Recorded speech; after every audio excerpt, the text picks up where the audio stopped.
Oh Seigneur notre Dieu, merci. Come on, musique, musique. On va faire un chant avec ce frère. J'espère que vous serez tellement bénis. Oh, Marabosa. Il va faire ceci. Écoute. Nakola na maboko na yo, naikola na kela sina yo e. Osungi moko yo bapesi nga yo. Eza se yo molimo santu, motema na nga ezuka baputa. A trahison na ba jugement ya pato, je me suis relevé na ngoya na yo e. Otinga nga tendeleza nanu molai. Molimo Molimo Nanzambe Akita. Come on, come on, come on, come on.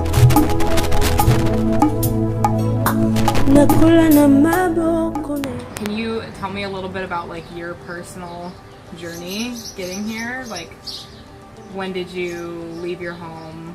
Just like start from the beginning, if that's okay.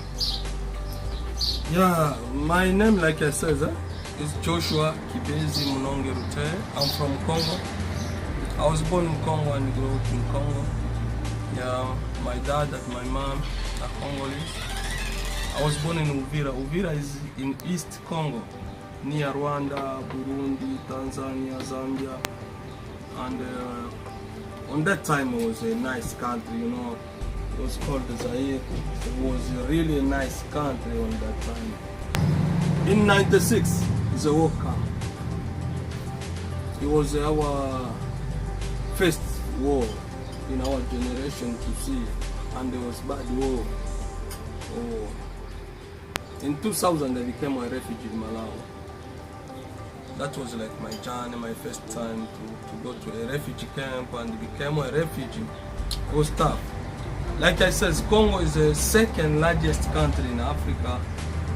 Congo is a rich country in Africa. Congo is a beautiful country because we have a monarch, we have so many things. But right now, one problem is only war. And we are praying to see how God goes. Yeah, I became a refugee in Malawi for 13 years. 13? Yes, 13 years.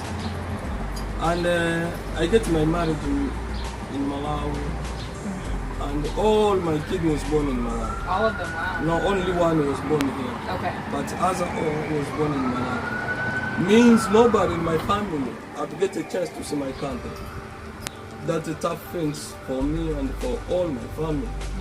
Yeah, I married for a woman from Tanzania and Burundi.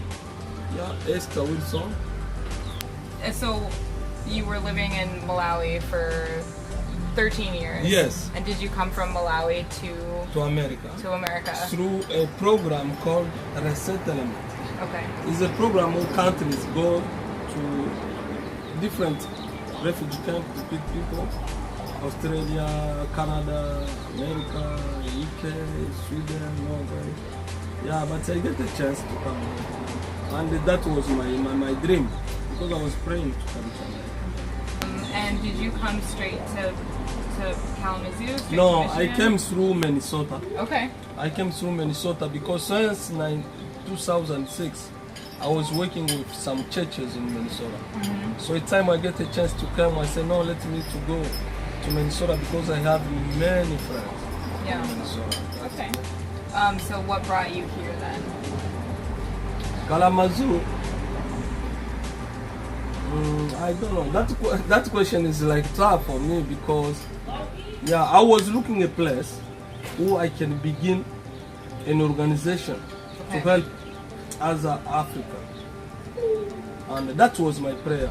God, you know, Minnesota is like a big one. I was in St. Paul, the capital, so many organizations.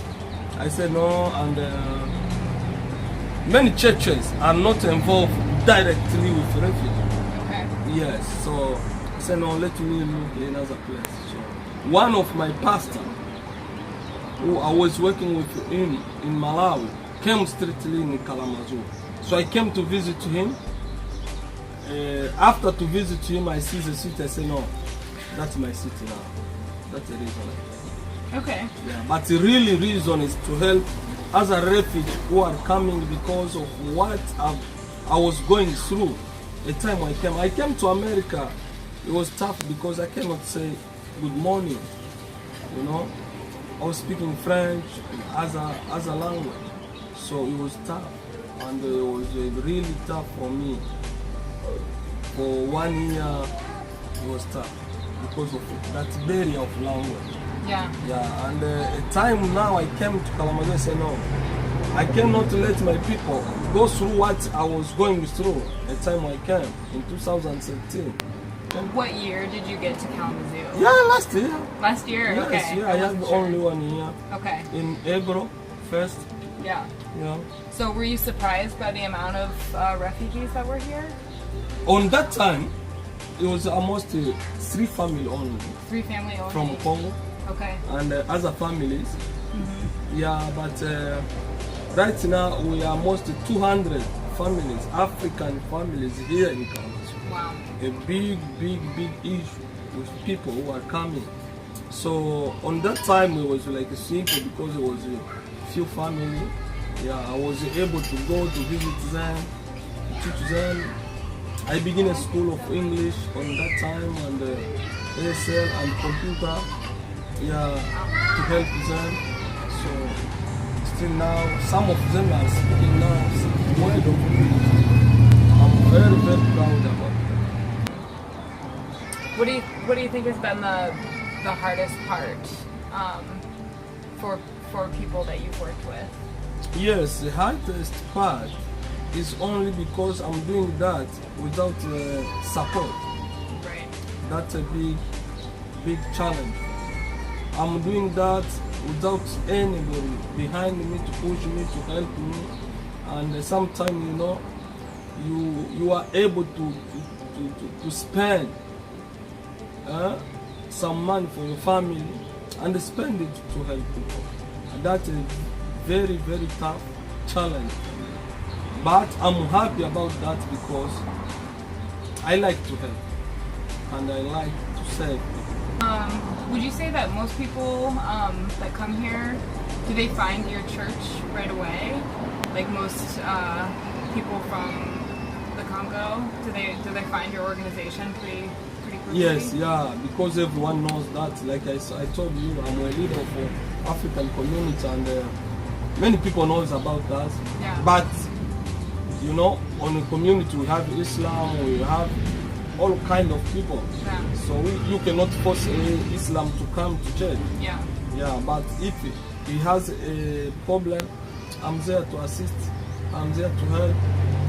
Yeah, but No matter on church, what, it's yeah. Christian who are coming. Yeah. And it's not only African because we have now Black American, African American, and White American in our church. So it's pretty mixed. yes, congregation. yeah. And in Africa, it's all Africa. We have Togolese, we have people from Nigeria. Yeah, we have different countries. Rwandese, Burundi. Yeah. But most, 85%, we are Congolese. Can you talk a little bit more about what the church does for people when they get here?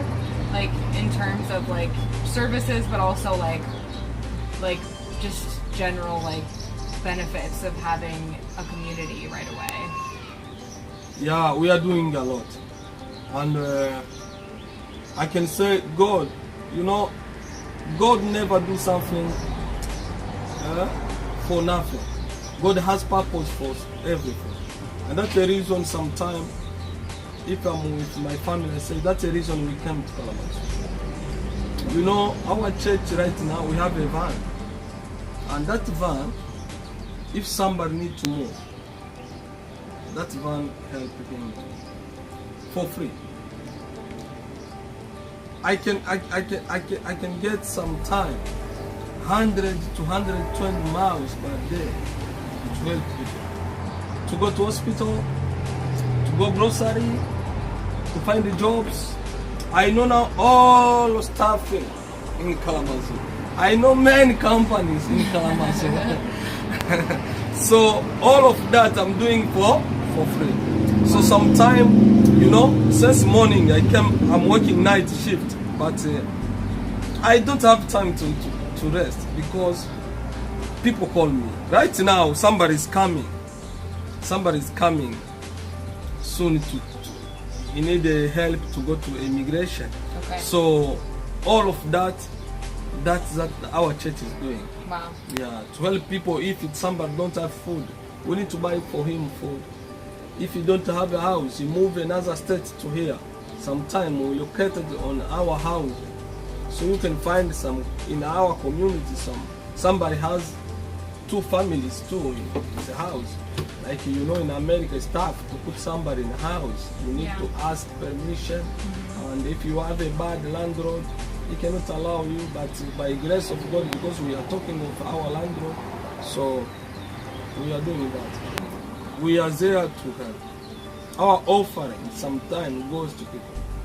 If somebody has a problem, we need to assist him, and that we are looking for some people too, because to continue in our own is like tough for us. So you need more like volunteers. Yes, helpers. volunteers, help, financial help. So do you do you have a job outside of being the pastor? Yes, yeah. You also like work? I said, I'm working. I'm Yeah. working in one company who is doing aluminum things. Aluminum fence? Yes, Okay. yeah. And that job is like temporary because I didn't write it down. But my problem is I can work very well, but because of people, sometimes I lose my job. Okay.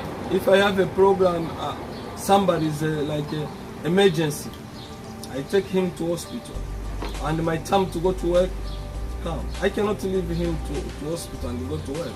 Yeah. So like in America, if you are absent in work, you have a point. Okay.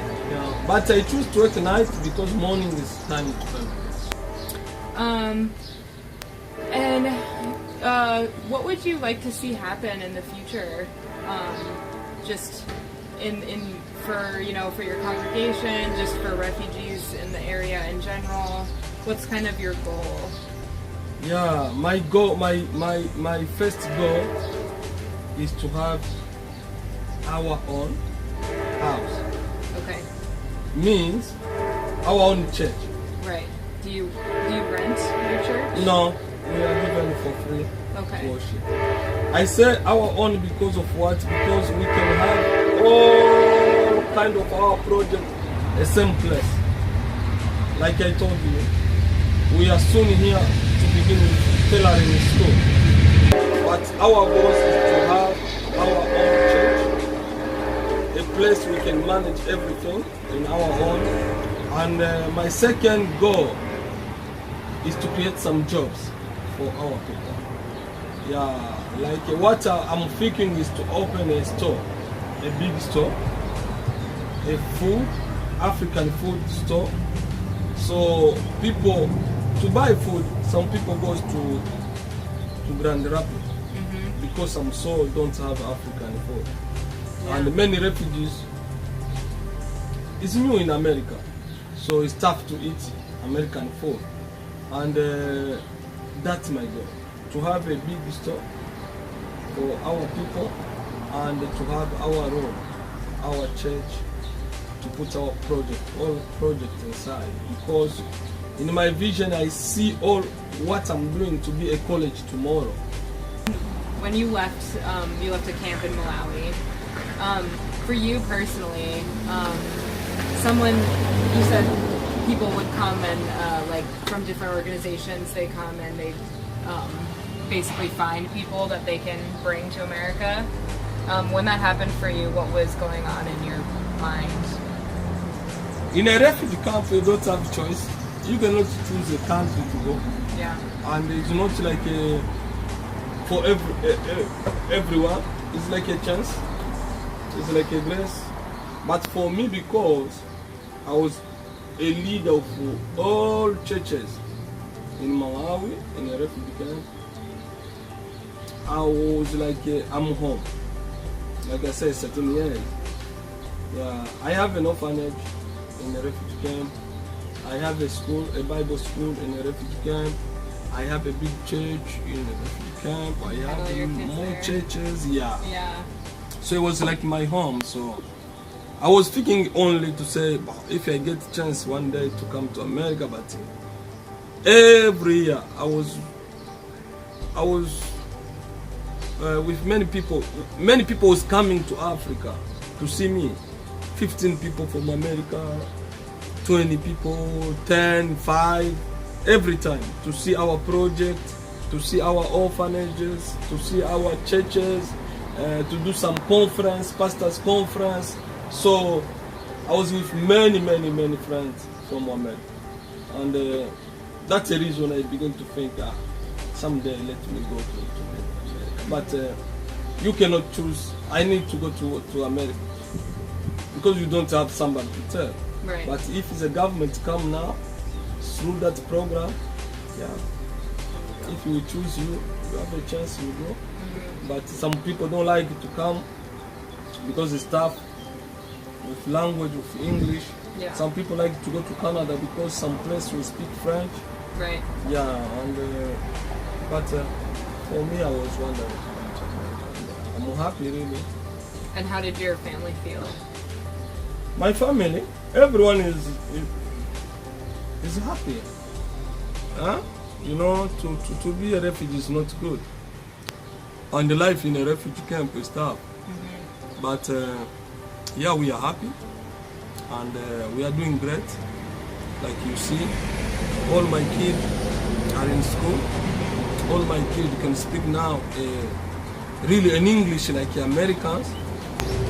And we are really very happy. And America is a country of opportunity.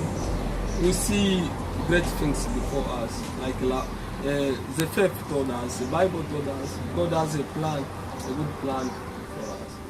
Yeah. And here, like I said, I'm a leader of African community. And Congo, Community Congo, we have Independence Day in June here, in 3rd June. We have Independence Day, and that I was wondering to speak to, because if we come to America, we cannot forget our countries, and we need to celebrate our independence like we are celebrating American independence in July. Like, you know, yeah. So we need more people to come, and it's a good day for us. On Independence Day? Yes. Which day in June is it exactly? It's Saturday, 30 June. Okay. Yes. We need Americans to come to enjoy African food too. Yeah. Yeah, I bet. Yeah. But right now I like to eat American food too. Yeah. I guess what do you want people that have no idea what the experience of coming here is like, being a refugee, of trying to, you know, contribute to the community, but trying to like find your own place in the community as well? What do you want other people to know about this? Yeah, really, that's a good question for me, because many of Americans don't know about refugees. And to be refugee is not a choice. Yeah. To be refugee is like you cannot choose to be a refugee. Of course. Because it's a tough life. Yeah. And a refugee, if he came to America, some of us, many of us, we are doing something for America. If you see, many refugees are here now, doctors, many refugees are here now, are working, like I can say CNA jobs. If you see on CNA jobs, all the states, you can find some refugees who are working to keep our old, to keep our mom, to keep our father, you know, grandma, grandfather, to keep them. That is a big contribution. It's not only for money, because I was doing that, and I was telling my people, I said, no, it's not only about money I can come to work here, but it's that passion. What can I do? What can I contribute to my new country, America? I like it, and I need to contribute, and that gives me a time to go to college and to have that certificate of CNA, because I was wondering to help. And after that, right now, I'm helping all homeless people, clothes, food, and other things. Because our heart, we are thankful with America to bring us, and we need to contribute for that development of America. Because our future is here, our kids are here, and that's our country now. And soon, like for me, soon, I'm getting my test of citizenship. You understand? That is my country now. Yeah. And that's a reason we need to do our effort. But we cannot success without you, Americans, who are born here, grow here, who knows America very well, who can support us to success too in our future. And that's our prayer, to have some people, some good people who can be behind us to help us to success too. And that's a good. Yeah, well said. Yeah. One last question, and I can maybe ask you this a little bit more about this a little bit more on Sunday. The other thing that the other like perspective that I thought would be interesting to touch on in this story, are there lots of people who end up, someone told me that there are lots of refugees from, well, not refugees, but people who come to Kalamazoo from the Congo who end up winning the immigration lottery. Yes, Does that happen a lot? Yes, yeah. And that in our congregation, in our community, Congolese community here, refugee, we have few people. Right. But people who came on lottery, that's a lot. Yeah, that's a lot. That's interesting. Yeah, Yes, I would love to talk to. Yeah, Sunday you must see some. Okay. Yeah, because that's an interesting perspective too. If it's actually easier to get here just that way, if that's actually more common, that's Yes, that's a big help too. Yeah. That's a big help to people, because, and that will say thank you to America. Yeah. To do that. Yeah. But then the tricky thing about coming here that way, from what I understand, is that you don't then have the help that refugees get from, at least from the government to start out with.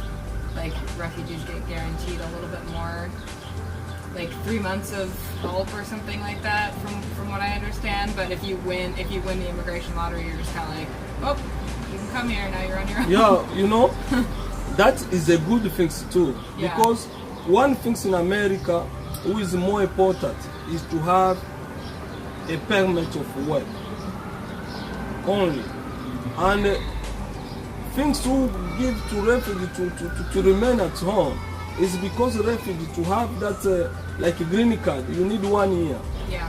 But for them who are coming on lottery, it can come today after 2 weeks and get the green card. Wow. Means is allowed to work. And if somebody is allowed to work in America, that is fine, because that can stand his life. Yeah. And that's a big thing for them. Yeah. But like I say, America is a nice country, a great country, and if you are working, you can pay your rent, and you can manage your family. Mm-hmm. Yeah. Yeah. So getting work is kind of like the. Yes. Yeah, is that maybe the biggest obstacle? Yes. Yeah. That's only a big thing. Yeah. People come with lottery has, Yeah. who is different with refugee. But for assistance too, like you said, for us refugee, you have that assistance in 3 months. Yeah, and it's a good thing too.